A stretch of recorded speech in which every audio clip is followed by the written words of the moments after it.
it sounds like we got players ready to play some Magic. We do, and you're unnecessarily building up so much hype for the teams event coming up in August that I already wish that it's August. Let's get into the match and we'll see who's playing. We'll take a look at deck list at some point as well. And Drake, I'm going to be asking you a lot of questions. See, here's the thing, like I can play a little bit of Modern, but sure. I'm somewhat of a novice when it comes to it. So you're the subject matter expert here, and it looks like we have Skyler Warfield, who we saw earlier today on the feature match, one of the backup matches, playing 4-color Control against Daniel Wharton on Izzet Murktide. Oh, for sure. Skyler, they truly do love their mid-rangey fair decks in Modern. We've seen them represent things like Jund. They played some Sultai Legacy. They love their value, bunch of colors, piles of decks. No surprise at all to see them on the 4-color Control deck. And Daniel Wharton starting off a good start. We get to see, the turn 1 Dragon's Rage Channeler holding up Counterspell, at least representing it there. In-step Consider. That's going to give you 2 surveils provided it resolves. Interesting to see a Expressive Iteration thrown to the graveyard. Seems like one of the better ones in the matchup. You got thoughts on that? It does. I think for me, you have to wonder why a card like Expressive Iteration would go to the graveyard. Maybe you're trying to turbo acquire Delirium to get the clock going. That's one reason why. But sure. Also maybe it just means that you have another one in your hand and you don't need multiples at this stage of the game. You want to just have a very strong start, push together as much of a lead as you can in the early game. And this is typically the period, the phase of the game where Izzet Murktide will be stronger than the 4-color Control deck. I think if you talk about like scalability, you can expect the 4-color Control deck to absolutely outscale the Izzet deck just by virtue of having, more expensive spells that do more expensive things. And if you want to get ahead, you don't want to necessarily clog up on Expressive Iterations. But then again, the opposite, the argument against that is Iteration is the card. Like I was telling Devin, it's good in the early game, it's good in the mid game, and it's good in the late game. So it turns out the card's good. Go figure. Yeah, we see Expressive Iteration main phase. I think this one's looking for lands. Got a little look, and as there goes a third Expressive Iteration to the graveyard. I think we saw, a bunch of value cards in Archmage's Charm, Expressive Iteration among the bunch. No lands, I think. So this Expressive Iteration to me has got to be looking for lands. Getting a little bit early damage in with the Dragon's Rage Channeler, obviously helping out with Delirium, because I believe we now currently do have Delirium. Got 3 damage across with the Murktide, the Consider, the land, and the Expressive Iteration. But yeah, I think if Skyler here fetches shocks and casts their own counterspell, they're in a really good spot to be able to untap, play something like a Teferi, bounce that Dragon's Rage Channeler to hand, and then suddenly there's no pressure, and they may be able to untap the Planeswalker. So Daniel kind of having to prematurely, I'll say, fire off this Expressive Iteration in order to try to hit land drops to run straight into Skyler's counterspell, I think actually puts him quite a bit behind. That's quite a burst of steam you're losing. As here comes a removal spell for Dragon's Rage Channeler. I think I agree with that analysis as well. I mean, like you're tapped out here, shields are down. Fortunately, there's no Teferi to punish any of this sort of stuff. The big thing that I'm going to also say is, okay, I was like maybe okay with discarding the first Expressive Iteration. We play our second one. We were planning on recouping cards that way, but now we've gone through 3 of the 4, and that's a lot of the staying power of this deck. So I'm kind of curious to see how the late game will pan out here for the Murktide side of things. I think that means we're going to have like very good cards now here at this stage of the game. Otherwise, we potentially just risk not making it to endgame. Correct. And, Ragavan, we do have to pick that one up from Dash. Yeah, there we go. Ragavan is actually one of the better cards in this matchup early in the game. It loses a lot of steam in the late game when you have flash threats that can ambush it. You have Wrenn and Sixes that can pick it off if you're not dashing it. But Ragavan is one of the best ways for Izzet Murktide to steal the games against 4-color Control. You're absolutely correct that as the game goes on, the 4-color deck is going to claw its way back. They have more 2-for-1s. They have a companion that Murktide does not have access to. So you are very much trying to be the aggressor when you're the Izzet Murktide deck. But you can run away with a game with Ragavan, not really from the damage, but from the card advantage, the mana advantage. It provides advantage on every single axis and can very much get underneath the 4-color Control deck. But, once again, we led on Dragon's Rage Channeler. We've been through a lot of our Expressive Iterations, and we're just using all of our mana to dash this Ragavan every turn. That's not as potent as it could possibly be. It's better than nothing, but we are certainly behind if you're the Izzet Murktide player, you're Daniel Wharton fan. He's going to need a little bit of help in order to really take the driver's seat of this game again.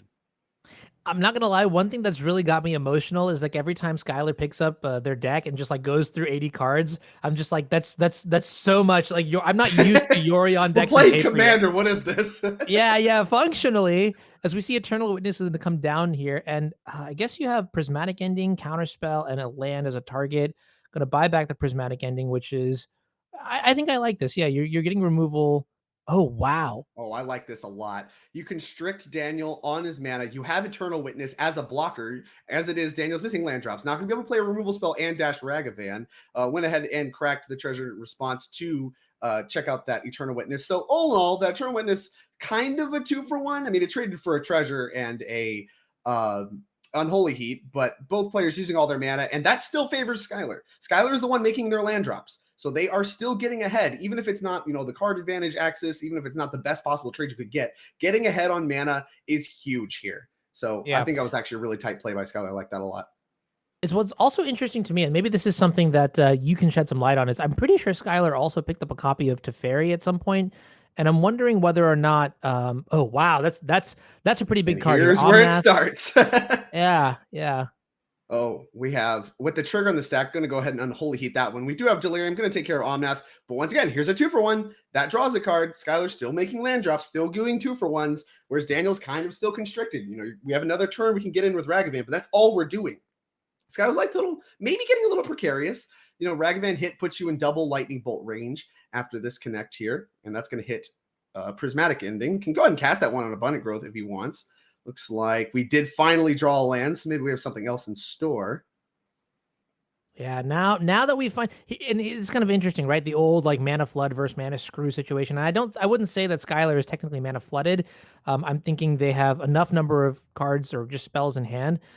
But unlocking that third mana, now you have 2 mana up here. You have access to Counterspell here from Daniel's side, and that's going to be a big deal because now you're at 6, and now if the tempo elements start to kick in, where you have mana to both dash Ragavan and hold up your counters, things are going to get kind of dicey here. I feel like this is one way to capitalize on the mana advantage that Skyler might have right now, is just by having.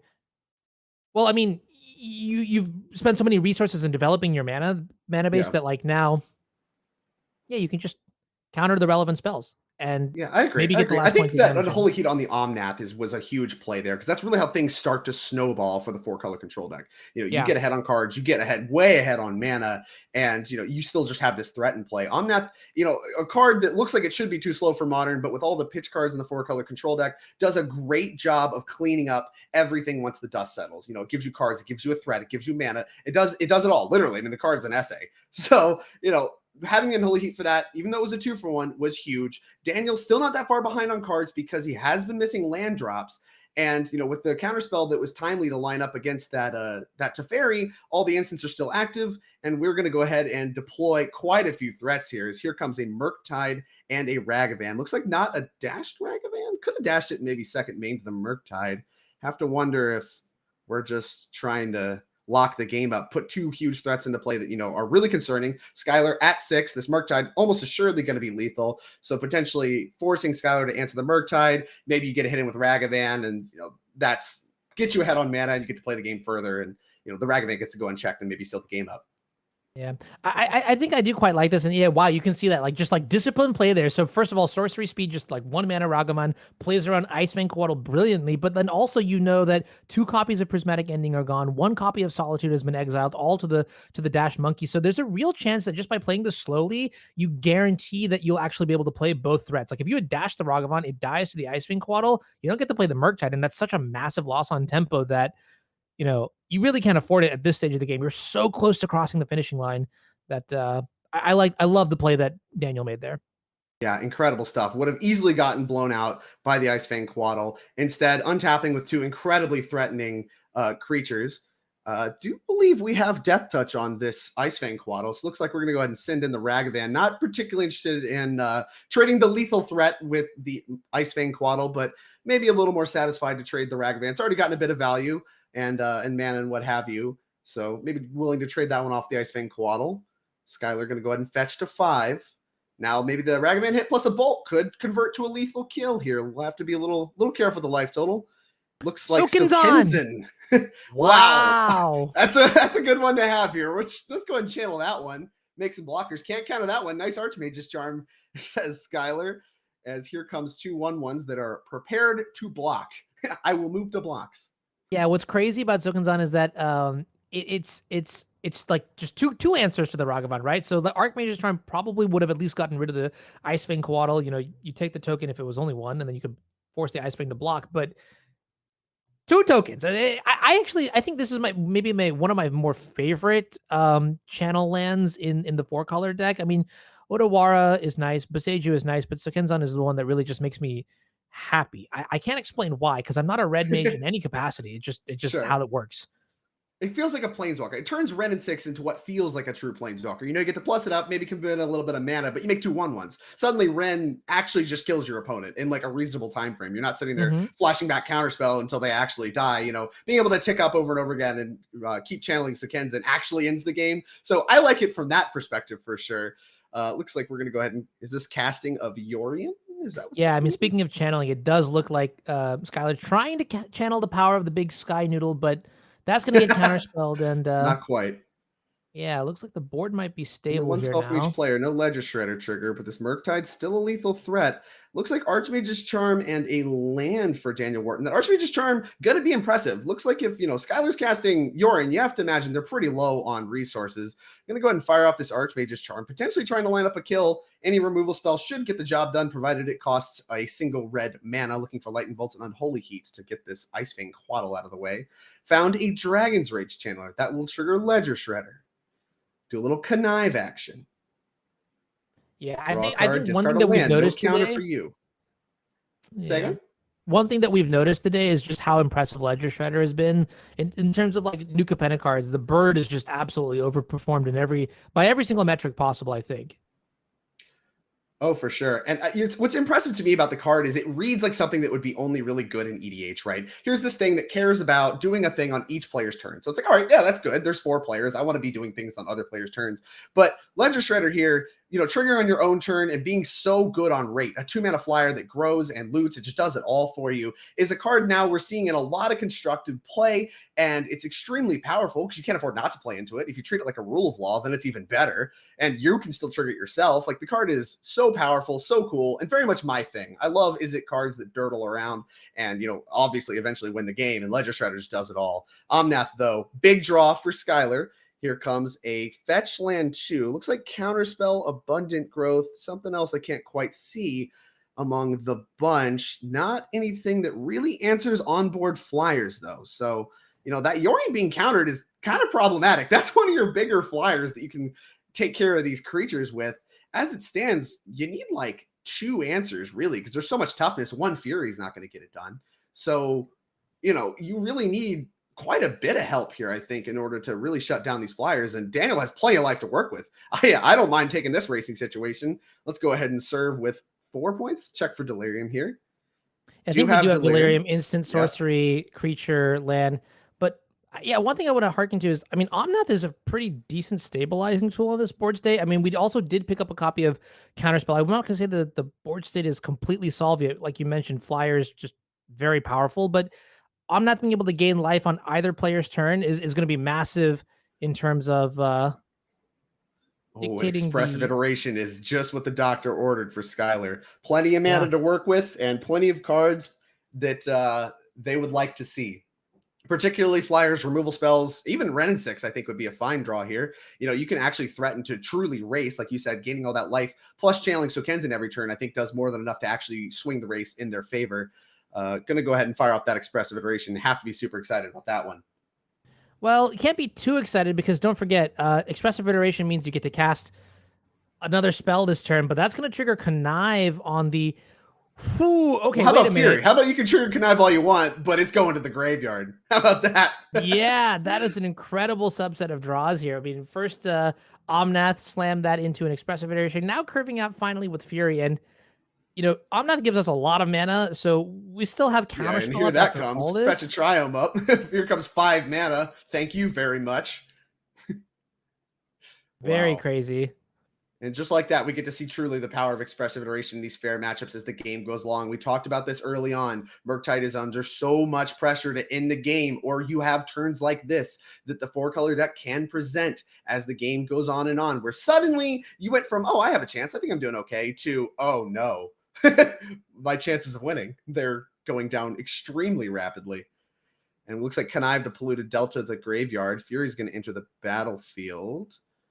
Maybe You go after the we'll Dragon's still Rage respond. Channeler, or do you go after the Ledger Shredder here?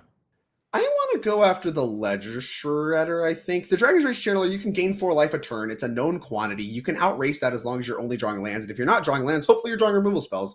But either way, Ledger Shredder is what provides answers for Daniel to maybe find additional threats and, actually keep him in the game. Looks like Skyler decided otherwise. Preserving the life total, also a fine approach to take, but, especially if you have another answer, which looks like this Eladamri's Call is an answer, and here it comes. Eladamri's Call. Let's go find something that can take care of this Ledger Shredder, why don't we?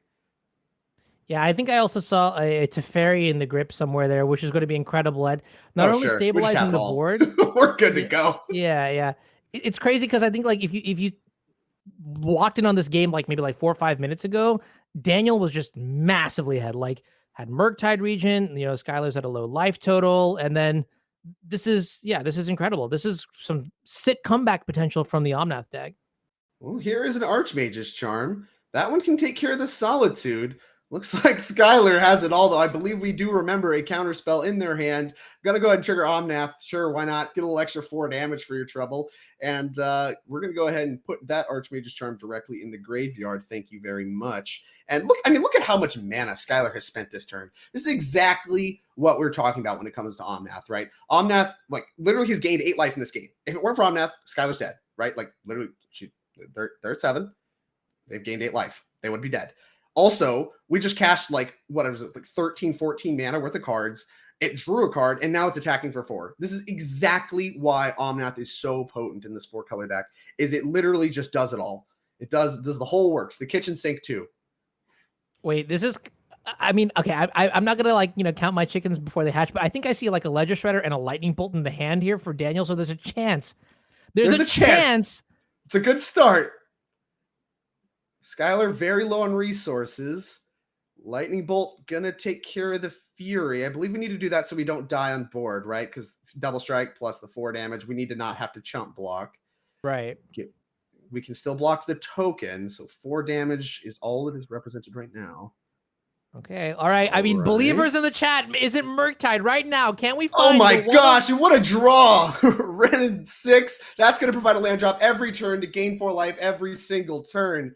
Wow, these 4-color deck, I tell you, it's either lands or just great cards. Here is a good look at Wrenn and Six. The 1 damage, not too relevant. Going to pick up a land every single turn. Can choose to channel Sokenzin, but right now, with the life total being as precarious as it is, I'm sure much more interested in simply gaining 4 life, as you said, on both players' turns. So it is 3 life on Daniel's turn, but if you're doing the fetch land thing. Looks like Skyler going to keep the fetch land around, though. Can use that for mana potentially this turn. Go ahead and tick this Wrenn up one more time. What do we got? Yeah. And this is just the late game scalability that this deck has. Of course. Now we're going to pick up the Sokenzin. Yeah. And a Solitude picked up as well. Wow. It just doesn't miss. I have to ask, Honorog, is there some, consideration to the amount of times the Yorion deck fetches, right? Like, obviously, there are Wrenn picking up a fetch land every single turn. Does the thinning actually matter? Like, when you were talking about fetching 4 or 5 lands out of your deck before, turn 6, does that begin to add up? Like, because your land count diminishes a lot, and suddenly, you just draw nothing but good cards in the late game. And of course, you filled your deck with them, but you don't really just flood out and draw lands, right? Like, you're fetching them all out of your deck. Does it add up? Does that begin to matter? Because normally fetching for thinning is kind of a joke, right? Yeah. I mean, my honest answer is I have no clue. There are math players out there that know that way better than I do. I'm just gonna be like, if somebody says that it is, I will blindly follow them and just oh, sure. But I mean, over time, it has to matter a little bit more, but generically speaking, it doesn't. So that's a very interesting question, and I'm sure there's a way to prove that. And I'm going to let someone else do that hard work. I'm not smart enough for that, Honorog. I was hoping you had it. I don't got it. You're the legacy math guy. Come on, it's not that different. I can't even count to 10 for Legacy Storm. Fair enough. Okay, that's fair enough. But let's take a look at some sideboards really quickly. I think we did get to see Skyler's sideboard at one point. Let's start with Daniel Wharton's here, the Murktide side of things. In the sideboard, I see 1 Magus, 2 Subtleties, 2 Furies, some Flusterstorms, Disputes, Engineered Explosives, Dress Downs, Unlicensed Hearse, and Alpine Moon. What are your favorite cards in the sideboard here?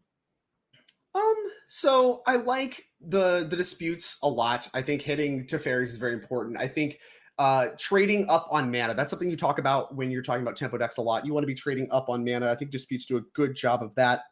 They're always going to be countering something that costs a little bit more. On the same note, I kind of wonder if you can touch some of the subtlety stuff. You know, there's spots where you are able to kind of use a subtlety to delay something like a Solitude or whatever for a turn and get a huge hit in with Murktide Regent. I think that can be really big game. Plus, it can also just be another flying threat. I think you do want to load up on threats. Then you can, I want to touch some mixture of the unlicensed Hearst Magus stuff as well. The Magus, of course, can shut down some of the mana, but Abundant Growth stifles some of that. And the unlicensed Hearst, like I said, I just want threats. I want things that I can put into play that are tangible resources that can accumulate, damage over time. Because just using a bunch of burn spells and stuff is not really the way to do it. And we kind of saw that happen in game one, right? Like Daniel was flush with the 1-for-1 removal spells, the red removal spells, and they just traded down on cards and not well basically the entire game. So I just want to pump the deck full of a couple more threats, I think. Let me spin it back to you. Is there so you mentioned you identify a couple cards that you don't like in the matchup, then like Unholy Heat, maybe some number of lightning bolts. Is there anything else you'd try to cut? I do wonder if you want to shave. We have a lot of Ledger Shredders here, and I think that card costs a lot of mana that you have to tap on your main phase, and also is very susceptible to a lot of the bounce effects. I think that's one of your worst threats for actually getting your opponent dead, which is something that this deck really needs to do. You can maybe consider cutting Ragavans or something on the draw, but you're on the play here. I think you want all your Ragavans. You might just want all your Ragavans all the time. Like I said, it's one of the better cards, but I do want to touch some of the bad threats, quote unquote. Ledger Shredder, obviously a very powerful card, but I think you can shave one or two pretty easily. And like I said, I don't like some of the red removal. You can maybe shave something like a land, just depending on what your experience and your approach to the matchup is. But I think there's plenty of numbers you can trim on. Okay, yeah. Well, looks like players are ready for game number 2, so we'll get back into it. I think Skyler and Daniel are both keeping 7 cards here. Mishra's Bauble to start off the game here. Mishra's Bauble might have a little bit of the scry trick. We do see a land and a Ragavan. This is very much the start, I think, that Izzet Murktide wants. A Ragavan on the play means that it can't just get caught by a Wrenn, and you're going to have Counterspell up potentially for the Wrenn turn. But now Skyler was ready for it with a Lightning Bolt. That's a big Lightning Bolt for Skyler to have. That's an incredibly important Lightning Bolt to have. Otherwise, this game could just be over on the spot. And the 4-color control deck's not flush with 1-mana removal spells. Oftentimes, they have to pitch to stop that from happening. Yeah. Here comes another Ragavan. This one dashed. All right. I like it. Dude, Devin mentioned this earlier, but the matchup definitely does have layers to it. And I was like, oh, onions. But here you could definitely see it, which is, Ragavan is your strongest card. Cool. Okay. And then Skyler knows conversely that, then Lightning Bolt becomes the best answer or whatever, or Prismatic Ending or whatever. So you want to have hands that are just insulated against removal. And that's why I think, like you said earlier, having all the Ragavans probably just better than not. Right. Even though it's legendary, look, the second Ragavan looks incredible here. It's getting head on mana. Daniel is hitting all of his land drops on the play. Daniel's very much in the driver's seat so far in this game, despite the fact that, Skyler's had a great start. Once again, they are also hitting all their land drops. They had the 1-mana removal spell, and Ragavan didn't hit something, crazy for another threat or something off of the top of their deck. Although Wrenn and Six is a nice hit, I think. Oh my gosh. Wow. We'll see if Daniel wants to cast that. I do know there's a counter spell in Daniel's hand. He might value keeping that up more, and I think he does. Maybe he's thinking about casting it, I think. Oh, my hands are on my forehead right now. This is one of the nastiest steals that you could actually have with Ragavan. This end to Teferi. The thing is in this matchup too, I feel like the blue-red side is definitely presenting a lot of, early game pressure, right? And planeswalkers are a certain aspect of Magic that blue-red doesn't typically have access to, just by virtue of not having any good blue-red planeswalkers. There's Jace, okay, that's fine, but stealing a Wrenn and Six here, so you have a ticking time bomb on the other side of the other spectrum of threats that you could possibly have. Massive deal here, while also just generating advantage every single turn. Exactly. I think that's really big. Is a lot of times we talked about the 4-color control deck as the game goes on has more of the card advantage 2-for-1, cards that are in the deck. So Ragavan being able to hit those, obviously that's part of why Ragavan is so good in this matchup, is it has these great hits that can come off the top. But additionally, once you hit one of those cards, it's even more effective in the matchup because now you get to use those same tools to keep up later in the game. So now, Daniel doesn't have as much pressure to close the game fast because he is keeping up on card advantage. Even if Skyler has something like a Teferi here, it's under a lot of pressure with a Wrenn plus Ragavan, and, there's still advantage being accrued as this game goes on. Like, potentially you could just like hit it with something and then, tick up Ragavan. You're still getting card advantage every turn. Here comes Eternal Witness. Like, that's literally played more or less, I want to say naked. Like, it can pick up a lightning bolt, obviously, but that is what it's going to do here. But really, it's just there for a blocker, right? And yeah, now we have to pitch Fury to pick this Wrenn off. Otherwise, you get to kill the Eternal Witness. So look at how much work this Wren's done. Kind of crazy, because if you also think about like the resource commitment from Daniel's side, I mean, all Daniel did was attack with a creature. Attack with a Ragavan, exactly. Yeah, and then now Eternal Witness has been spent. Fury has been spent. And a response! Wow. Subtlety pitching the Counterspell, and that could put the Fury on top, but Skyler probably picked that Lightning Bolt up because they didn't have a red card. So yeah, we're going to put that one on bottom. We can't even use that next turn. Wrenn can tick down, get this Eternal Witness out of the way. Yeah, get that out of here, thank you. And we still just have Ragavan, and everything is coming up Daniel here. What a sequence. I don't usually like making judgment calls, like saying, oh, this game is over, but this game feels very over. It does. Certainly Daniel's in the driver's seat. I don't think there's a way to argue that. Now, once again, 4-color control deck has a lot of pitch cards, a lot of powerful card advantage, so it's hard to count them out entirely. That's why the deck is so dominant, so powerful. Something like on Omnath into a pitch card, suddenly, Skyler turns the tide quite a bit.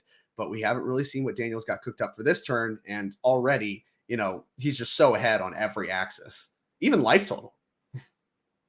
Yeah, and so now that's a really good question that you bring up, is like in order for Skyler to crawl back into the game, what subset of cards do we need to draw? I mean, even something like Omnath, while normally it seems like it would be very good in the matchup, like the only real answer is like Brazen Bar, which I don't think sees play in this list specifically. Unholy Heat, which you mentioned was not the greatest card.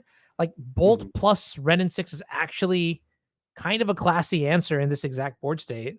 Well, how about a Murktide Regent? We still have mana to dash Ragavan and stuff, something we're invested in. Now, this is going to be kind of a small Murktide, right? I think it only gets no counters. We're just looking at a 3/3, no dash of Ragavan. So we're telegraphing Counterspell pretty hard. Here's my 3/3. Pay no attention to the mana I didn't spend on Ragavan. So Skyler, I imagine, has to have Counterspell on the radar. Going to go ahead and cycle Triome as a turn 4 play. You have to be so excited to see that if you're Daniel. Yeah, that definitely does telegraph weakness on Skyler's side. I mean, you get to punch in for 3 here, put Skyler down to 8. You also have the dash Ragavan. That's another 2 damage. Yep. Honestly, from this point, clock with the Wrenn, right? You might just down Wrenn and Six just starts ticking down. Oh, but we have a Solitude. Now that does pitch what looks to be a prismatic ending. That's 2 removal spells that you have to use on 1 card, and we have the counter spell that Daniel's been telegraphing the entire time. Let's get that one out the way. And here comes 5 damage. Oh, the lightning bolt. Oh my gosh. Have to be pretty interested in casting that one. Yeah, that one will go face. Thank you. This is maybe the most gruesome. I was talking like earlier. We saw some pretty crazy steals from like the Jun side against blue red, but this is just not even. This should not be allowed. Oh, but I need to. Oh God. Take a moment here. Go ahead and pick this Ragavan up. Don't worry about it. What are you at? Dead? Okay, cool. Just let me know. Now, once again, Omnath into land for 4 life, into like some kind of pitch card, maybe. Ice-Fang Coatl, also a good way to start it up. But we have Dispute too. Counterspell backup, sure. None of that matters though. Wren's going to take care of this. Unless there is a nice pitch card after all of this is settled in Skyler's hand, this Wren's going to clean up that Ice-Fang nice and easily. And yeah, that's going to be it. Wow. Ragavan really, really putting on a show as to why it is the best card in the matchup. Yeah, let's give that Wrenn back. Ragavan stealing cards. You got to always make sure to give those back. But no, Ragavan, I mean, what a clinic, right? Like you literally got to see, case in point, Ragavan on the play, even the second Ragavan, because it was the second Ragavan that did it. First one died to a bolt. Skyler didn't have the answer to the second one, and things just snowballed from there. That is very much the way Izzet Murktide wants that matchup to play out. Yeah, I think Wrenn and Six also just taking the Wrenn and Six specifically just gave a lot of value, whether it was taking up to buy extra mana sources or taking down to just clear the way for, blockers. I think Wrenn and Six specifically, and this might be like a larger project that somebody else could work on too, but it seems really good in this style of deck. Like if the Yeah. meta became entirely four color, that would be a really interesting way to see just decks adapt. Let's take a look at Skyler's sideboard right now. I want to, sort of ask you, pick your brain on what you might like in the matchup here. As we see 2 copies of Endurance, an Emrakul, the Promised End, 1 Flusterstorm, 3 Veils, a Force of Vigor, Verdicts, Chalice of the Void, and Beseiju. What are the elements you like in this matchup? What do you bring in? Once again, this is another like kind of what approach you want to take on the play draw kind of thing. The cards that I know are a slam dunk are Endurance. That card is messed up in this matchup. It does a great job picking up the graveyard, blocking Dragon's Rage Channelers. It kind of does it all. It's a great threat. So I love the Endurances in this matchup.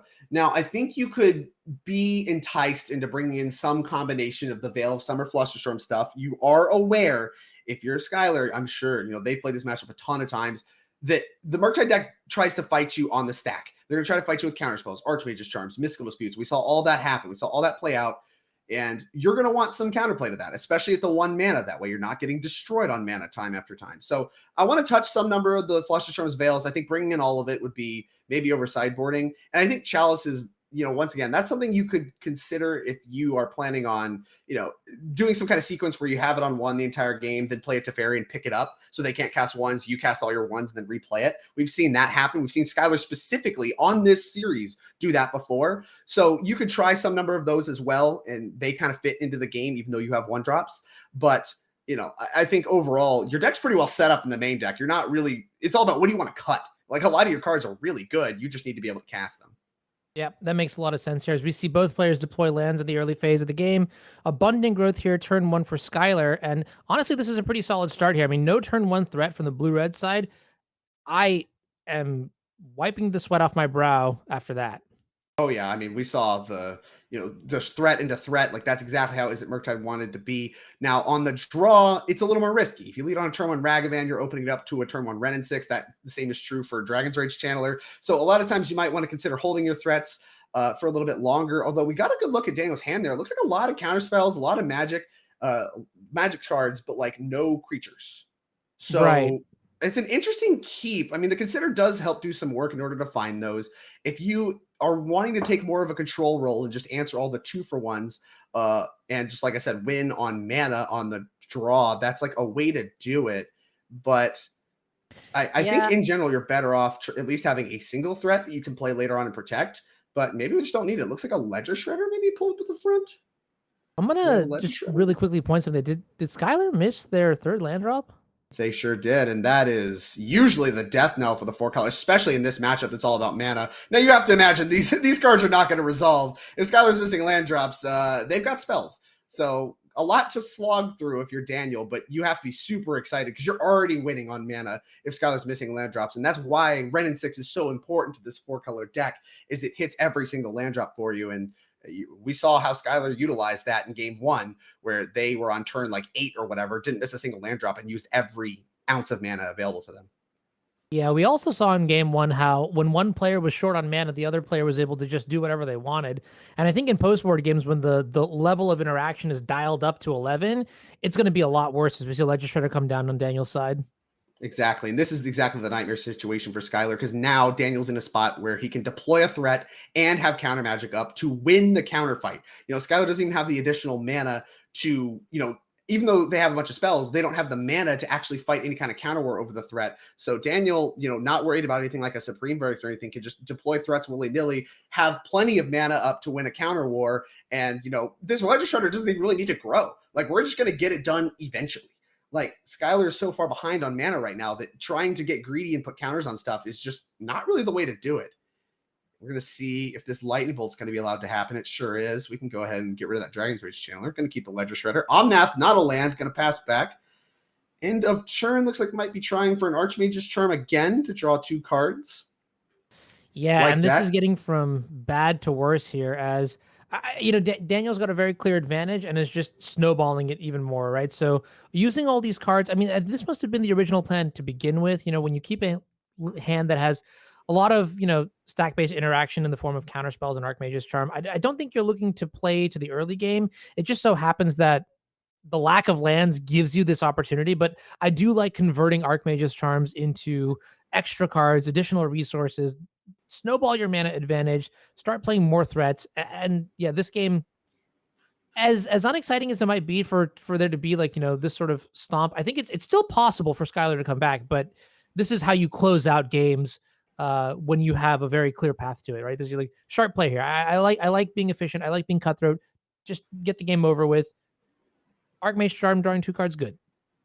Right, I agree. And I really like the patience from Daniel. Like, I feel like there's a lot of enticement to try to get that connive trigger off the Ledger Shredder, start going to town, and really just close the game before Skyler can really even play anything. But, it's been, 3 or 4 turns now it's been on the table, and there's no, it hasn't even triggered once. And I think that shows a lot of patience from Daniel, not main phasing things, just, making sure that there's no situation where he can get blown out by some series of pitch cards and card advantage and like let the game slip away. And now you get rewarded for that because you get to play something like a Murktide Regent, which, the Ledger Shredder did a couple points. This Murktide Regent is going to do a lot more. It's going to do a lot more points of damage a lot faster. So something big like Murktide Regent that can come down after the fact, well, why not? We have a Ragavan too. Go ahead and deploy that one. Not really too concerned about the Supreme Verdict prospects. Skyler Till on 2 lands. Going to finally trigger Connive for the first time. Have to imagine, that land's going to go ahead and go to the graveyard. Still no counter for the Ledger Shredder. 1 point coming across. And like I said, this Murktide Regent's just going to slam the door on this game extremely quickly. Basically exactly what Daniel needs.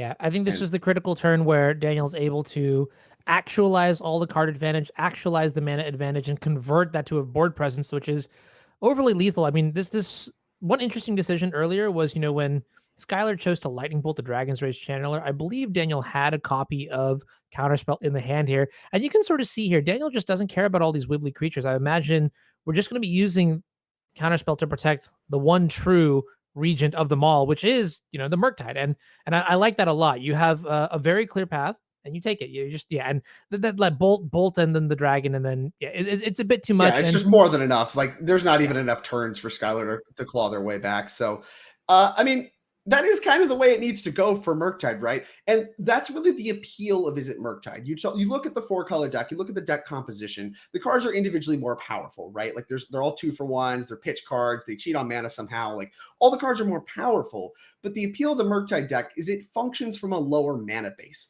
So like, honestly, Skyler's was stuck on 2 lands, but they don't have access to like the Considers and, a lot of these cheap creatures that can provide some amount of selection, things like Dragon's Rage Channeler, Ledger Shredder. These are the draw to the Murktide deck is it can really get underneath some of those decks while still being able to go long, play a longer game with Archmage's Charms and Expressive Iterations. You kind of get to pivot and do both. And we got to see Daniel do a really good job of that across all 3 games, frankly.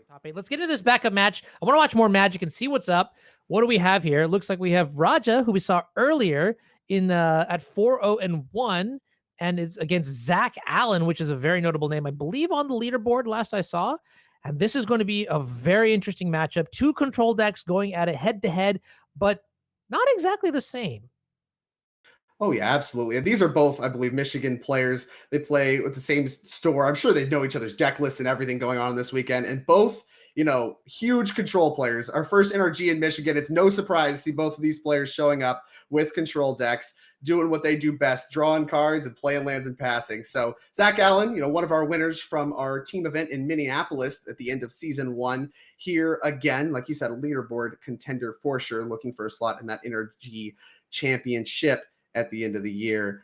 Wrenn and Six got to be really good in this matchup, right? If you're playing Azorius Control, Planeswalkers are always, across time, one of the best things you can do against Azorius Control. So Wrenn and Six, just accumulating card advantage. We see Zach play a land, pass the turn. It's exactly what he's looking to do. Okay, here's a card from the graveyard. I'll take my land. Thank you. Pass the turn back. Make you act first, because otherwise, this Planeswalker's going to ultimate, and I'm going to easily win the game from there.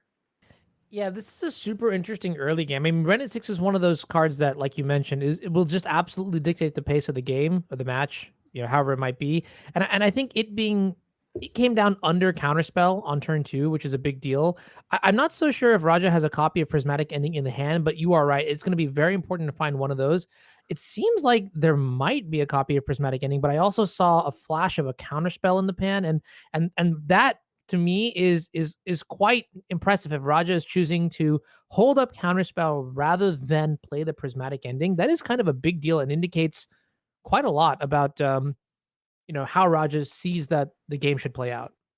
Right. I like Zach Allen's decision there. So if you got a good look at his hand, he has a pair of counter spells, an Emrakul the Promised End, and like, what is it? It's like 2 counter spells, Emrakul the Promised End, a Solitude, a land, and an Omnath. Obviously doesn't want to commit anything to the board, and because then you're obviously tapping out first. You have Wrenn and Six that's accumulating advantage. You want to make sure Raja's the one cast a spell on their main phase first, which obviously he is here, like you said, Prismatic Ending. But he chose to discard the Solitude. I like that a lot. Demonstrates that even if he loses the fight over this Wrenn, which we're seeing right now, that he values that land more than the Solitude. I think that shows a lot of expertise in this particular matchup. Color being a little bit confused here. I could have sworn I saw a counterspell in Raja's hand. Now, this is interesting. So Prismatic Ending is going to be successfully countered here by the counterspell. I have literal negative idea what that land is. Oh my goodness. That has to be the new Triome, right? That's like one of the new borders. So Okay. we could Yeah, probably take a look. It's going to be one of the new Capenna Triomes, but yeah, those are tough Good to decipher. eye. Thank you for like literally. Yeah, that's awesome. Okay. Whew. All right. Stress deleted. But now that being said, Wrenn and Six is at 7 loyalty, and it's do or die. We need something now to handle it. Otherwise, we are in big trouble because there's already a counterspell in the graveyard, and being able to loop that, indefinitely will. What? Just jam a 5 minutes of Teferi? Absolutely not, says Zach Allen. And Rogers, how many cards in hand? All right, we're good. We're good. I've seen enough. I like this too, by the way. I want to just stress on this. You know that you are going to lose the game with the Wrenn and Six emblem, so just don't even bother playing it out because you know this matchup is going to go super long. It's just super grindy, right? So I do like that. Raja just instantly concedes. Get time for game 2 and 3. Let's get into the deck list though, because I want to take a look at Raja's sideboard. I do recall Raja's sideboard earlier was just like 15 counter spells almost. Yeah, we have Kahira, Subtlety, March, and then after this it's just like counterspell, counterspell, counterspells. Like Aether Gust, Dovin's Veto, Tail's End, Test of Talents, Force of Negation, Mystical Dispute. Which counterspells would you like from the counterspell store, Drake? I tell you what, this is some Michigan deck building if I've ever seen it. I want basically as many as I can fit. Gotta love the Dovin's Veto. Gotta love the Test of Talents, the Force of Negation, even though it's a kind of a 2-for-1. Being able to fight for free on your opponent's turn is huge. The Mystical Disputes are great as well, and you can touch some of the other stuff. Like if you want Solitude as an attacker, that's fine. Like Tail's End kind of line up against like Omnath and stuff, right? And there's plenty of white cards you don't super want in your list. We saw Solitude, Sure. kind of thrown to the graveyard by Zach Allen. Can't imagine that Raja's more interested in his own. Things like Supreme Verdict, not super appealing. Even Chalice of the Void is kind of whatever. So you got plenty of things you can trim on. I want basically as many counterspells as I can pack my deck with, so I'm not losing those counterspell fights like we saw in game 1. And okay. I think that's pretty easy. It's pretty scripted from there. Sounds good. All right, let's get into game 2 here. We'll take a look at Zach's list in a little bit, but I think the play draw dynamic is going to make a big deal as we start the first post board game. We're going to have Raja on the play here with blue white, and the difference here now, as we see Scalding Tarn into play here, probably going to fetch just shortcutting, is that your counterspell is actually live on turn 2 before Wrenn and Six comes down, and that's going to be that fundamental play draw difference is going to radically change how the rest of the game plays out. We're going to see a lot slower of a game, I believe. Speaking of counterspell, I think I see a copy in Zach's hand. Yeah, I think being on the play actually might matter in this matchup a lot. We got to see Zach Allen stick a Wrenn and Six really before Raja could have counter magic online for it. So being on the play obviously mattered a lot, right? That more or less determined the game because that Wrenn and Six was what went on to win the game. So even though it's not like an aggressive matchup where you typically think of, okay, like I really want to be on the play so I can blow the doors off of my opponent before they blow the doors off of me. You still see play draw mattering a lot in this matchup. And, Raja, the first to have counterspell up, and now Wrenn, is a lot more precarious. It changes, honestly, the entire texture of how Zach Allen has to sequence his cards. Yeah, for sure here. And we're gonna see just draw go from both sides. I love this. I mean, yeah, like you mentioned, the texture completely changed. I mean, in the last game, we sort of just saw Wrenn and Six was already in play. You know, lands were being had, a lot of stuff was going on, and now this is more my speed, where it's just like, you know, chilling. Oh yeah, chilling. Well, Raja doesn't want to chill anymore. We're going to end step, draw 2 cards off this Archmage's turn. Thank you. Get a little bit of card advantage going. Was on the play, so does have the card to spare. Looks like no untapped land. Do we have an untapped land? Yeah, no untapped land that I see. Eladamri's Call on end step. Gonna go What would ahead you get here with and the Eladamri's Crawl? grab a Something like creature. Emrakul, maybe? Emrakul has to be among the best. Ice-Fang Coatl, yeah, I like Ice-Fang Coatl if you need to hit land drops. If your hand is flush with like things to do and you're going to be tapping out for every turn from here, maybe Emrakul's a more attractive option. But Ice-Fang Coatl, I think, makes quite a bit of sense. Yeah, Coatl is also one of those cards that's especially annoying in against the blue-white deck specifically. I mean, you know, you look at Ice-Fang in like maybe the 4-color mirror, and you're like, oh, Wrenn and Six can take care of that very simply. But like, what's the good answer to Ice-Fang Coatl out of the blue-white deck, right? Like all your removal spells are like Prismatic Ending or like, you know, Solitude or maybe March, but you're probably not even gonna have half of those in the deck anyways. So kind of Yeah. interesting. Instep, cycle address down. Or no, we're leaving it in play. This is really smart by Raja. Now, with that face-up Ice-Fang Coatl, if Zach tries to play it, he has to wait till absolute end step. What are we Oh, I love this doing? play. All right, Oh, so trying to keep a 3/2 lifelinker. Solitude's interesting to see those still in Zach's deck if he dislikes them enough to pitch one to the other in order to just get a 3/2 lifelink into play. But I agree with you. I like this a lot. Before this leaves, that trigger on the stack, let me go ahead and get my 3/2 lifelinker for 0 mana. I like this a lot. We are going to go ahead and counterspell that. So Raja, that is so crazy, right? Like this is a, I mean, in my mind, this Solitude doesn't seem like that scary, but the fact that it drew a counterspell out of Raja's hand really makes me wonder what Raja's thoughts are, or more importantly, what does Zach gain information wise, seeing that Raja's willing to counterspell a 3/2 lifelinker? I think that says loud and clear that Raja does not have very many removal spells, at least in hand, if not left in the deck. As here comes another Ice-Fang Coatl, that one looking to get Aether Gusted. We do see another copy of Solitude in Zach Allen's hand, kind of giving a little bit more context to that play. And we're going to instep Ephemerate after the counterspell. We have our own counterspell back. And, you know, what sequencing from Zach? I mean, like we talked about the texture over and over, the texture of this game, what it was going to look like. This Solitude, pitching Solitude, kind of made that dress down look, you know, kind of embarrassing from Raja, right? Like if you have to counterspell a Solitude, then like that's a tough spot to be just to cycle a dress down. That was a heavy price to pay just to draw a card for 2 mana, you know? And we do see a Solitude from Raja in response. Cannot let that Ephemerate happen. It's a little too much card advantage for Zach. He's going to respond with a counterspell. Raja can respond with a counterspell here if he has one. Doesn't seem like there is one though, as Solitude's going to go to the graveyard. Ice-Fang Coatl going to flicker, draw another card here, and yeah, now the table is actually turned pretty violently against Raja. I mean, you've got an insane value engine in the Ice-Fang Coatls and the Ephemerates, and now Raja also missing land drops is a big deal too. Oh yeah, missing land drops is huge. And looking at Zach's hand, I kind of wonder if he just leaves all the creatures in and just plans to be an aggro deck in this side. Like this sounds ridiculous, but like, I mean, think about it. Like there's so many creatures that are like kind of medium or whatever in the matchup. But like if the control deck tries to just board in like 8 counterspells or whatever, like we just talked about, then why not just slam a bunch of creatures and make all those tails ends or whatever that are sitting and rotting in Raja's hand just look embarrassing?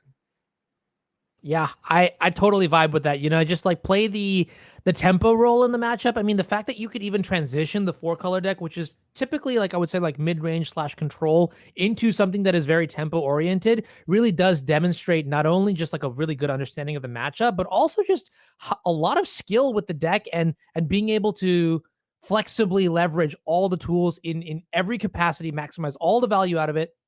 Masterclass here by Zach Allen. I think if you're trying to get better at Magic in general, rewatch this game at like 0.5 or whatever, and just breathe it in. Yeah, and we see the Aether Gusts that came in for Raja. You know, we talk about those as if they're counterspells because they do kind of function very similarly to counterspells a lot of the time. But here, when we're just taking draw steps and passing, like you're not really getting anywhere by Aether Gusting that expressive iteration that he's just going to have access to next turn, right? Like, yeah, it's still a 1-for-1, but the 2-for-1 is still in the mix. And here comes a Teferi that would be huge if it resolves. Zach Allen did pick up another counterspell. off of the draws from Ice-Fang Coatls as they continue to lay the beats. And here comes that very same Expressive Iteration that got Aether Gusted the previous turn. So this is what we're talking about, right? Aether Gust gets a lot worse if there's nothing you can leverage on the following turn. Raja very smartly tried with Teferi, but in this matchup that's frequently draw go, you just, whatever. You delayed it a turn, but it's coming back next turn, you know? Yeah, I have to wonder if maybe Aether Gust just actually isn't good enough in this specific against this specific build, because Ice-Fang Coatl is a terrifying flash threat. I mean, terrifying even though it's a 1/1, but it unlocks Ephemerate, and over the course of time, which these games will go long, it will add up to a sizable amount of damage. I mean, we've already seen like maybe 2, 4, 5 points of damage from these Ice Fangs, and then getting to not permanently answering a card like Expressive Iteration or something like that is just, it does feel somewhat borderline unacceptable. But I guess Aether Gust is also like a decent answer for something like a resolved Wrenn and Six. So it's really tricky. Yeah, I understand the constraints. Yeah. it's tough to get the full mix you want. And even answering something like an Omnath or whatever, right? Like late in the game, that'll be huge because that's a lot of mana Zach has to commit on his main phase. As here comes Eternal Witness threatening to get back that Ephemerate. That's a powerful combination we've seen from these 4-color Blink decks. Really gives the Blink decks the identity that they have over just the 4-color control decks by, the decks that we see played by people like Andrew Ellenbogen, which don't necessarily, I think, feature as many of those elements. This is the combination. This is the end game. Did pick up Expressive Iteration. I like the respect for removal spells a lot. I like that. I kind of like that too. It's interesting because you could also like take the Ephemerate and just like never cast the Ephemerate, always hold it up as a counter spell to removal spells, and then just like try to end the game with 4 points of power. But this is Wandering Emperor in response. Zach does have a counter spell, but I was like, I don't think he cares about that. You can make a 2/2, like that's fine. You can even make it a 3/3 if you want. That's not really how Zach. That's not what Zach cares about. I care about resolving this Expressive Iteration and getting card advantage. And we're going to play that Hollowed Fountain tapped. Once again, I mentioned earlier, these 4-color decks are mana hungry. They want to make every land drop till the end of time. And we see that here. Zach Allen just tapped like 5 mana, played another land tapped, and it has Counterspell up. So we're using all of our mana every turn. We see a backup copy, I think, of Eternal Witness in Zach's hand. So Zach really just kind of has all the good cards in this matchup. Tends to happen after you resolve a bunch of draws and Expressive Iterations and what have yous. But Zach still looking to be firmly in the driver's seat. But a Planeswalker could be problematic and could be the first piece of clawing Raja back into this game. Yeah, the problem with Wandering Emperor right now, though, is that it just doesn't generate enough loyalty to stay around long enough. As much as I hate to say it, these Ice-Fang Coatls are probably going to embarrass the Planeswalker. I mean, in general, I would say the Wandering Emperor is very good. However, given the context of, and this is also terrifying, right? Prismatic Ending going to take care of the token. If you really want the Wandering Emperor, now you have to fight over it. And there's also Counterspell in Zach's hand. To come back from this situation is going to require a lot of not only like perfect draws from Raja's side, but also perfect sequencing and just navigation through whatever Zach Allen might have out of the 4-color deck. For sure. And that Prismatic Ending is the perfect card to punish Raja for trying to tick up on the token and keep the Wandering Emperor around despite the Ice-Fang hits. You can't really block the Ice-Fang Coatls. You want to be able to hit them and untap with the Planeswalker again. Normally, you'd want to make a second token, but, you want to try to keep your Planeswalker around, and Prismatic Ending is the perfect one card to go ahead and take care of that token that you put a counter on and still deal with the Wandering Emperor. Memory Deluge, a decent one here. Could find some help. Looks like Teferi and Solitude among the mix. Yeah, Eternal Witness, I feel like the more I think about it, like, you can resolve this Memory Deluge, but like if you look at the mana disparity too, right? We're spending 4 mana here to draw 2 cards as opposed to, just the 1 mana Ephemerate or the 3 mana Eternal Witness. This doesn't feel like the right tool. Even battling against like Expressive Iteration, the mana disparity is just far too much. Being an instant, okay, that's nice, but you got to be doing more than just one action a turn. As we see Teferi come down, this could be the start, maybe. This is an Ephemerate? Oh, no. Ephemerate on Eternal Witness in response. That one's going to resolve. Go ahead. Yeah, no. Roger's like, it literally doesn't matter. You could almost select a card at random. We're good to go here. No, thank you. And that's going to do it. Zach Allen, putting on a show, really. 2 completely different games, both kind of dominantly in Zach Allen's favor. I think shows a lot of expertise in the matchup. Like I said, both these players know each other well, probably know the matchup well, and I have to imagine, given that performance, that Zach Allen feels he's favored in that matchup.